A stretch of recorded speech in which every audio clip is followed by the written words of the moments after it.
নমস্কার বন্ধুরা, আর একটা নতুন ভিডিওতে তোমাদের সবাইকে স্বাগত।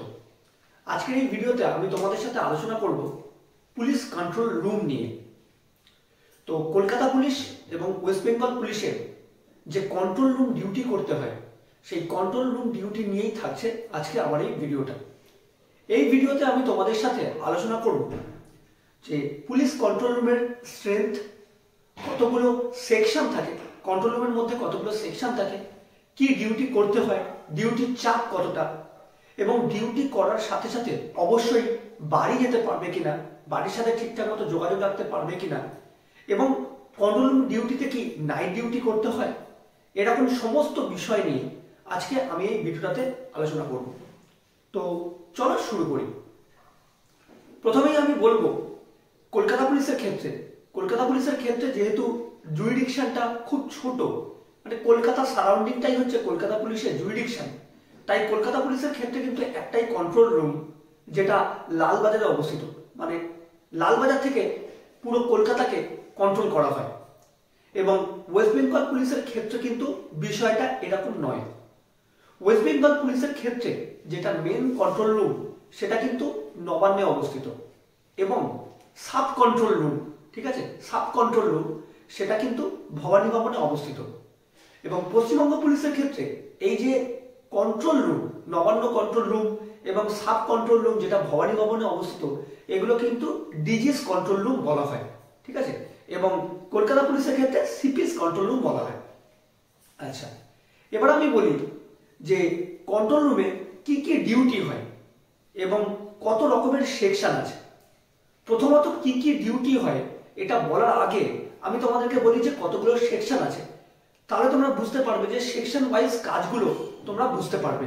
এবং তার সাথে সাথে আমি তোমাদেরকে কন্ট্রোল রুমের টোটাল স্ট্রেংথটাও বলে দেবো। স্ট্রেংথ মানে কত ফোর্সের ব্যাকআপ থাকে অল টাইম।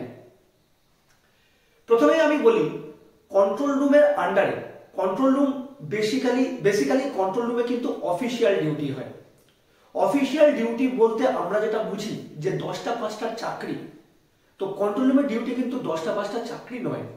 কন্ট্রোল রুমের ডিউটি হচ্ছে 24 আওয়ার্স জব, 24 আওয়ার্স জব। কিন্তু অবশ্যই একজন ব্যক্তির পক্ষে 24 ঘন্টা 365 দিন ডিউটি করা সম্ভব নয়, তোমরা সবাই জানো। তাই সেক্ষেত্রে কিন্তু অবশ্যই আছে শিফটিং ডিউটি, মানে একদিন ডিউটি করলে দুদিন রেস্ট, বা একদিন রেস্ট, বা 3 দিন রেস্ট। এটা কিন্তু সবকিছুই স্ট্রেংথ ওয়াইজ, কত কি স্ট্রেংথ আছে তার উপর। তো আমি তোমাদেরকে বেসিক আইডিয়াটুকু দেওয়ার জন্য তোমাদেরকে আমি স্ট্রেংথ কি ডিউটি করতে হয়, কতগুলো সেকশন আছে, সেগুলো এবার বলছি, মন দিয়ে শোনো। এবং অবশ্যই যারা চ্যানেলে আমার অলরেডি সাবস্ক্রাইবার, তারা কিন্তু ভিডিওটা ভালো লাগলে অবশ্যই আমাকে কমেন্টে জানাবে এবং লাইক করবে এবং ভিডিওটাকে শেয়ার করবে অন্যান্যদের কাছে পৌঁছানোর জন্য। এবং যারা চ্যানেলে নতুন, তারা কিন্তু এইরকমই আরো ইনফরমেটিভ ভিডিওর রিকোয়েস্ট আমাকে করতে পারো, বা এইরকমই আরো ইনফরমেটিভ ভিডিও আমার চ্যানেলে পাওয়ার জন্য অবশ্যই চ্যানেলটাকে সাবস্ক্রাইব করবে। তাহলে আমি বলি যে কন্ট্রোল রুমের আন্ডারে, একটা কন্ট্রোল রুমের আন্ডারে এই যে ডিজিস কন্ট্রোল রুম, তাহলে ডিজি স্যারের কন্ট্রোল রুমের আন্ডারে কিন্তু থাকছে আরো অন্যান্য সাহেবদের অফিস এবং অবশ্যই ডিজি সাহেবের অফিস। তো আমাদের ওয়েস্ট বেঙ্গল পুলিশের ক্ষেত্রে, পশ্চিমবঙ্গ পুলিশের ক্ষেত্রে কি হচ্ছে, এই যে নবান্ন ডিজি কন্ট্রোল এবং ভবানী ভবন সাব কন্ট্রোল রুম, এই নবান্ন ডিজি কন্ট্রোল এবং ভবানী ভবন সাব কন্ট্রোল রুমের আন্ডারে কিন্তু অবশ্যই এডিজি স্যারের অফিস রয়েছে, আইজি স্যারের অফিস রয়েছে, ডিজি সাহেবের অফিস তো রয়েছেই, তার সাথে সাথে এডিজি স্যারের অফিস, আইজি স্যারের অফিস, ডিআইজি স্যারের অফিস, বিভিন্ন এসপি স্যারদের অফিসও কিন্তু রয়েছে। এবং এই প্রত্যেক এডিজি, আইজি, ডিআইজি, এসপি স্যাররা, এনারা কিন্তু বিভিন্ন, মানে অল ওভার ওয়েস্ট বেঙ্গলের বিভিন্ন কাজের দায়িত্বে এনারা কিন্তু রয়েছেন। এই যে অল ওভার ওয়েস্ট বেঙ্গলের বিভিন্ন কাজের দায়িত্বে যে সুপিরিয়র অফিসারদের কথা আমি বললাম, এই সুপিরিয়র অফিসারদের অফিসে কাজ করার জন্য ফোর্স কিন্তু এই কন্ট্রোল রুম থেকেই ডিপ্লয়মেন্ট করা হয়। তাই কন্ট্রোল রুমের আন্ডারে, তাই কন্ট্রোল রুমের চার্জে কিন্তু, মানে কন্ট্রোল রুমে এই যে ফোর্সের ডিটেলমেন্ট, কে কোথায় করবে, ডিউটি করবে, এই সব কিছুর জন্য কিন্তু একজন কিন্তু মেজর স্যার থাকেন। এবং তিনি অবশ্যই একজন একজন সাব ইন্সপেক্টর পদাধিকারী অফিসার বা ইন্সপেক্টর পদাধিকারী অফিসার হয়ে থাকেন। এছাড়াও কন্ট্রোল রুমের চার্জে কিন্তু একজন ডিএসপি অফিসার থাকেন। আচ্ছা, এই পার্টের সাথে সাথে আরো বলি, কন্ট্রোল রুম যেহেতু একটা এমার্জেন্সি সেকশন, তার কারণ এই যে এতগুলো সুপিরিয়র অফিসারের কথা আমি বললাম, এতগুলো সুপিরিয়র অফিসারের অফিসের কথা আমি বললাম, এই যে আর্জেন্ট মেসেজেস, পশ্চিমবঙ্গ পুলিশের ক্ষেত্রে জুরিডিকশনটা এতটা বড়, এই নবান্ন ডিজি কন্ট্রোল এবং ভবানী ভবন সাব কন্ট্রোল ছাড়াও কিন্তু প্রত্যেকটা পুলিশ ডিস্ট্রিক্টে একটা করে কন্ট্রোল রুম থাকে, ডিস্ট্রিক্টের আন্ডারে একটা করে কন্ট্রোল রুম থাকে। তো এই যে ডিস্ট্রিক্ট থেকে যে এমার্জেন্সি মেসেজ, যে আর্জেন্ট মেসেজ, এনিথিং, যে কোনো গাড়ির ডিপ্লয়মেন্ট হোক, গাড়ির প্রকিউরমেন্ট হোক, কোনো জায়গায় ভিআইপি ভিভিআইপি মুভমেন্ট হোক,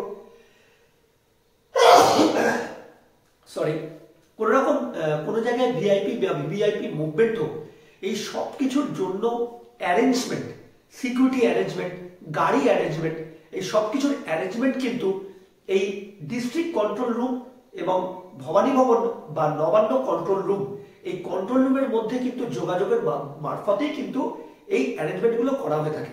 এবং এই অ্যারেঞ্জমেন্টগুলো করেন কিন্তু এই কন্ট্রোল রুমে একজন 24 ঘন্টার জন্য ডিউটিতে কর্মরত ডিউটি অফিসার থাকেন।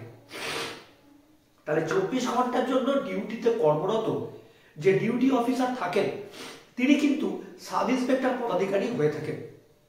তাহলে এই যে 24 ঘন্টার জন্য তিনি কর্মরত, মানে আজকে দুপুর 12টা থেকে কালকে দুপুর 12টা তিনি যে কর্মরত, এই কর্মরত অবস্থায় এই ডিউটি আওয়ার্সে তাকে কিন্তু এই ভিআইপি মুভমেন্ট, ভিভিআইপি মুভমেন্ট, বিভিন্ন ডিস্ট্রিক্টসের বিভিন্ন ফোর্সের অ্যারেঞ্জমেন্ট, এই সব কিছুর যে ওভার দ্য ফ্যাক্স যে মেসেজ, ওভার দ্য মেল যে মেসেজ, এই সমস্ত মেসেজ কালেক্ট করা বা নতুন করে কোথাও মেসেজ পাঠানো বা সুপিরিয়র অফিসারদের ইনফরমেশন কোনো ডিস্ট্রিক্ট কন্ট্রোলে পাঠানো, সার্ভ করা, এই সমস্ত কাজ কিন্তু ডিউটি অফিসারকে কিন্তু করতে হয়। আচ্ছা, এছাড়াও আমি বলি যে কন্ট্রোল রুমের আন্ডারে এই যে একজন কন্ট্রোল রুমের চার্জে থাকছেন একজন ডিএসপি, একজন ইন্সপেক্টরও থাকতে পারেন বা একজন ইন্সপেক্টর স্যারের আলাদা করে অফিস থাকে। এবার এই যে সাব ইন্সপেক্টর যারা রয়েছেন, সাব ইন্সপেক্টরদের মধ্যে থেকে একজন কিন্তু মেজর হয়ে থাকেন, আর বাকি সাব ইন্সপেক্টরদেরকে ডিউটি অফিসারে কাজ করতে হয়। এছাড়াও থাকে প্রচুর এএসআই। এএসআইটা কেন থাকে? তার কারণ কন্ট্রোল রুমের আন্ডারে message, urgent message receive section আছে, আর্জেন্ট মেসেজ ডিস্ট্রিবিউট করার জন্য ফোর্স থাকে। আচ্ছা, টেলিফোন সেকশন আছে, কম্পিউটার সেকশন আছে, পিবিএক্স বোর্ড বসানো আছে। পিবিএক্স বোর্ডটা আমি কি তোমাদেরকে বলে দিই। পিবিএক্স বোর্ডটা হচ্ছে যে একটা সেকশন যেখানে অল ওভার ওয়েস্ট বেঙ্গলের বিভিন্ন ডিস্ট্রিক্টের বিভিন্ন অফিসের ফোন নাম্বার রেকর্ড করা থাকে। যখনই কোনো সুপিরিয়র অফিসার কোনো ডিস্ট্রিক্টের কোনো অফিসের সাথে যোগাযোগ করতে চান, তখন কিন্তু এই পিবিএক্স থেকে তাকে কানেক্ট করে দেওয়া হয়, এটাকে পিবিএক্স বোর্ড বলে। এছাড়াও একটা খুব ভাইটাল সেকশন আছে, সেটা হচ্ছে এমসিআর সেকশন, মানে মোটরসাইকেল রাইডার। মোটরসাইকেল রাইডারদের কাজ কি না? মোটরসাইকেল রাইডারদের কাজ হচ্ছে যে সাহেবদের, এই যে যত সুপিরিয়র অফিসার আছে, এই সুপিরিয়র অফিসারদের বিভিন্ন আর্জেন্ট মেসেজ বিভিন্ন জায়গায় অ্যাজ আর্লি অ্যাজ পসিবল পৌঁছে দেওয়ার কাজ কিন্তু এই এমসিআর ফোর্সদেরকে করতে হয়। তাহলে এই যে বিভিন্ন সেকশনগুলোর কথা বললাম, এই বিভিন্ন সেকশনগুলোতে কিন্তু অ্যাভেলেবেল ফোর্স থাকে all time 24 hours available force থাকে, কিন্তু সেটাও কিন্তু শিফটিং ওয়াইজ। আবার এই যে আমি শিফটিং এর কথা বলছি, তাহলে এই যে শিফটিং এর কথা বলছি, শিফটিং কিন্তু আজকে দুপুর 12টা থেকে কালকে দুপুর 12টা হয়ে থাকে। তাহলে আজকে দুপুর 12টা থেকে এই যে কাল দুপুর 12টা পর্যন্ত এই যে ডিউটিটা একটি ফোর্সকে করতে হচ্ছে, এই ডিউটি চলাকালীন কিন্তু তাকে যথেষ্ট চাপে থাকতে হয়, তাকে যে কোনো সময় যে কোনো জায়গায় মুভমেন্ট করতে হতে পারে, যথেষ্ট ডিউটির প্রেশার থাকে। হ্যাঁ, তাকে যথেষ্ট ডিউটির প্রেশার এবং যথেষ্ট ডিউটির দায়িত্ব নিয়ে, রেসপন্সিবিলিটি নিয়ে তাদেরকে কিন্তু ডিউটি করতে হয়। এই 24 ঘন্টা ডিউটি করার পরে বাকি 24 ঘন্টা বা 48 ঘন্টা, তার পরের 24 ঘন্টা বা 48 ঘন্টা কি হয়, তার কিন্তু রেস্ট থাকে। তাহলে এই যে রেস্টের টাইমটা, এই রেস্টের টাইমটা কিন্তু একজন ফোর্স তার ফ্যামিলির সাথে, তার পরিবারের সাথে কিন্তু যথেষ্ট সময় কাটানোর মতো সময় পেয়ে থাকে। তাহলে কন্ট্রোল রুমের ডিউটিতে যেমন প্রেশার আছে, যেমন চাপ আছে, যেমন দায়িত্ব আছে, তার সাথে সাথে কিন্তু অবশ্যই তুমি তোমার বাড়িকে খুব ভালো করে মেনটেন করতে পারবে। আজকে পুলিশের চাকরিতে যারা নতুন করে ঢোকার চিন্তা ভাবনা করছো বা যারা পুলিশে জয়েন করার চিন্তা ভাবনা করছো, তাদের কাছে কিন্তু এটা খুব কন্ট্রোল রুম কিন্তু খুব ভালো অপশন। সে তোমার নবান্ন কন্ট্রোল রুম হোক বা সাব কন্ট্রোল রুম ভবানী ভবন হোক বা ডিস্ট্রিক্টের যে কোনো কন্ট্রোল রুম হোক, কন্ট্রোল রুম ডিউটি করে কিন্তু ফ্যামিলির সাথে যথেষ্ট পরিমাণে বা যথেষ্ট সময় পাওয়া যায় ফ্যামিলির জন্য। এছাড়াও এই ডিউটিটার মধ্যে একটা ভ্যারাইটি ডিউটি ইনভলভ, তাই কিন্তু এখান থেকে প্রচুর কিছু আগামী দিনে শেখার থাকে।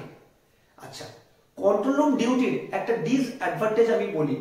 অনেকেই যারা তোমরা আমাকে ভিডিওতে কমেন্ট করো যে দাদা আমার রাত জাগলে সমস্যা হয় বা ডাক্তার আমাকে রাত জাগতে বারণ করেছে, আমার নাইট ডিউটিতে একটু প্রবলেম হয়, তাদের ক্ষেত্রে কিন্তু কন্ট্রোল রুম ডিউটি কিন্তু একটু অসুবিধা হতে পারে। তার কারণ এই যে 24 ঘন্টার জন্য তুমি যে কন্ট্রোল রুম ডিউটিতে যে এনগেজ থাকছো, এই 24 ঘন্টার মধ্যে কিন্তু অনেক সময় এমনও হয় যে খাবার সময় পাওয়া যায় না এবং রাত্রিবেলায় কিন্তু ঘুমানোর সময় কিন্তু খুব বেশি পাওয়া যায় না। তাহলে সুতরাং তোমাকে কিন্তু রাত জাগতে হতে পারে। তাহলে এটা একটা ডিসঅ্যাডভান্টেজ আমি তোমাদেরকে বলে রাখলাম। তবে অনেকের ক্ষেত্রে এটা ডিসঅ্যাডভান্টেজ নাও হতে পারে। ওভারঅল কন্ট্রোল রুম ডিউটিটা থেকে একটা মাল্টি ভেরিয়াস একটা কাজের অপশন রয়েছে, কাজ শেখার তোমাদের কাছে অপশন রয়েছে। তোমরা কিন্তু অবশ্যই আগামী দিনে কন্ট্রোল রুম ডিউটিতে এসে তোমরা কিন্তু কাজ করতে পারো। এক কথা বলতে গেলে কিন্তু কন্ট্রোল রুম হচ্ছে পুলিশের হার্ট, হৃৎপিণ্ড। মানে কন্ট্রোল রুম থেকে এই যে এই কন্ট্রোল রুম থেকে কিন্তু এভরিথিং, মানে all over West Bengal, all over Kolkata, এই সমস্ত কিছু কিন্তু মেনটেন করা হয় এই কন্ট্রোল রুম থেকে। তো একটা জেলা বা একটা রাজ্যের কোথায় কি ঘটছে এই সমস্ত কিছুর ইনফরমেশন কিন্তু কন্ট্রোল রুমের কাছে থাকে। তো আশা করি আমি তোমাদেরকে কন্ট্রোল রুম ডিউটি সম্বন্ধে বোঝাতে পারলাম।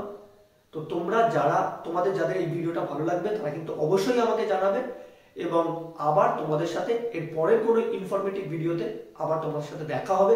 তো সুতরাং ততক্ষণের জন্য জয় হিন্দ, বন্দে মাতরম।